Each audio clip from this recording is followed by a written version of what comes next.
आज माझा स्वयंपाक आणि बाकी सगळी कामं खूप पटापट झाली, लवकरच झाले. 8 वाजताच्या आतमध्येच झाले.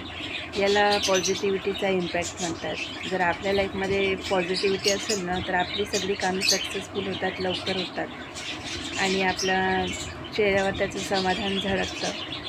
तर तसंच आजचा दिवस निघाला. कारण इतर वेळी तर नातेवाईक, शेजारी आणि इतर लोक आपल्यावर कुरघोडी करण्यात, खिरापत काढण्यात इतके बिझी असतात, की त्यामुळे खूप निगेटिव्हिटी आपल्या लाईफमध्ये येऊन जाते. ते निगेटिव्हिटी सेंड करतात आणि अशा लोकांवर मात करणं खूप आवश्यक आहे. साम, दाम, दंडभेद करून ते आपलं नुकसान करतात. आपलं नुकसान करण्याचा सतत प्रयत्नशील असतात. त्यातून त्यांना खूप लाभ होतो, असुरी आनंद मिळतो, फायदा होतो.